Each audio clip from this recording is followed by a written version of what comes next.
In today's coaster duel, I'll be pitting two great Intamin coasters against each other.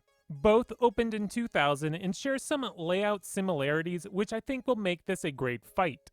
Millennium Force has been the winner of many Golden Ticket Awards, and for good reason. This roller coaster was revolutionary for its time and ushered in a new era of thrill machines.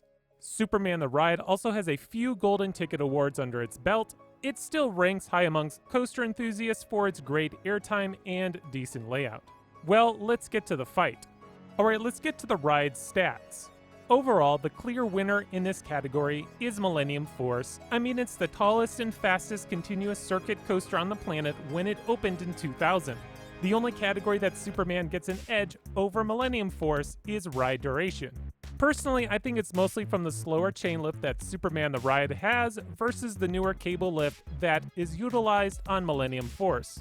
Also, with a higher max speed, Millennium Force will fly through its longer course faster than Superman will. Millennium Force earns 2 points, while Superman gets a half a point. Best view. Both of these intimate coasters feature a great view from the top of their lift hill. Superman the Ride is located right along the Connecticut River, which is cool to look out over the water. Millennium Force, which is placed right near the edge of Lake Erie, provides you with a panoramic view of the lake. It's a breathtaking view and quite possibly one of the best views in the entire park. I think the clear winner in this category is Millennium Force. I mean, Superman has a great view, but it can't compete with the amazing view that you get from the top of Millennium Force. Best first drop. This is going to be a controversial pick, but I personally think Superman has the better first drop. Millennium Force has a steep 80-degree drop, which you would think provides some good airtime, but honestly, unless you're in the very last row, you will get like no airtime, and airtime that you experience is minimal at best. Superman the Ride has a less steep of a drop, but because the way it's designed and shaped, it gives you an extra pop of air going over that drop. The back row is amazing and has some good ejector airtime. Superman gets this point. Ride intensity. Millennium Force has an intense first drop and overbank turn to kick things off into high gear. I'm known for graying out during this section of the ride on occasion. The rest of the ride, which does keep those high speeds, it loses a lot of G-forces and has minimal positive and negative Gs. Superman the Ride, though, may never reach the same level of intensity with positive Gs. I believe it provides more moments of intensity than Millennium Force. That overbank turn, which is very similar to the one on Millennium Force, is a good intense moment. Also, the Spaghetti Bowl has some good forces mixed in there. Overall, I'm going to make this category a tie because the Millennium Force has the stronger G-forces, but Superman the Ride has more intense moments. Airtime. When I took my first ride on Millennium Force back in 2004, I was expecting some great moments of airtime, but honestly, I left the ride underwhelmed.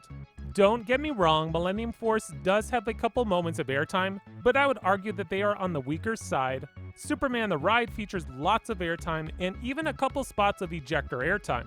The first airtime hill has you flying out of your seat for a few seconds, and that drop before flying through the Superman symbols has the best ejector airtime on the ride. Overall, this is an easy win for Superman, which gets this point. Ride layout. This is going to be another controversial pick, but once again, I'm drawn towards Superman. Millennium Force is mostly geared towards high speeds and overbank turns. You could rename this coaster to Overbank Turns the Ride, and I wouldn't argue with it. Millennium Force is extremely repetitive, right up to the last moment of the ride. Superman, which may look to have a simple layout, but just like El Toro, it uses the simple layout to its full advantage. The first half of the ride is airtime hill after airtime hill. The second half mixes it up, transitioning into a spaghetti bowl of track. Superman still sneaks in an airtime moment or two during the spaghetti bowl, which can make for a nice surprise. Overall, I think Superman has the better layout. It's the best of both worlds. Presentation. This is a hard category to rank because both rides have decent presentation, but just executed differently. Superman the Ride has some neat theming scattered throughout the ride. Some of it's cornier than others, like those fake building cutouts as you fly through. However, the Superman logos are neat looking, and I love the mist and lighting used inside both tunnels during the ride. Millennium Force has very minimal theming, which I wouldn't expect any in the first place, but the way the ride interacts with the surrounding area is very well done. The station look and music really pull you into the ride and gets you pumped up. I think this category will be a tie. I really like some of the effects on Superman, and the Spaghetti Bowl section really uses the landscape to its advantage with that tunnel dive through. Millennium Force has the better interactions and more picturesque views from the ride. Ride Restraints. I think we can all figure out who deserves this category. Superman the ride received awful new restraints a few years back that can really dampen the whole ride experience. Millennium Force, though some minor changes have been done with the restraints, there's still the great original straps that Intamin used on their earlier Hyper Giga coaster models. Millennium Force gets this point. Ride Smoothness.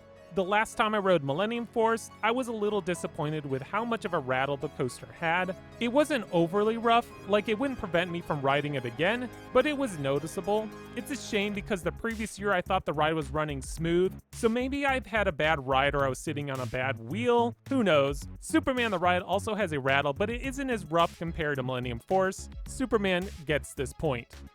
Okay, the final tally comes to Millennium Force with 6 points and Superman the Ride with 6.5. Barely squeaking by, Superman wins this fight. Of these two roller coasters, Superman is the better coaster in my opinion. The ride has a much more variety and has the better airtime moments by far. Unfortunately, as I stated earlier, the restraints aren't the best, but nowhere as bad as the ones utilized on Skyrush. Overall, you can't go wrong with either roller coaster. If you're an enthusiast like myself, both of these attractions should be high on your list to check out. Thank you for watching today's video. Let me know in the comments which coaster you think is best. As always, please subscribe so you don't miss out on more great content coming your way by XscreamThrills.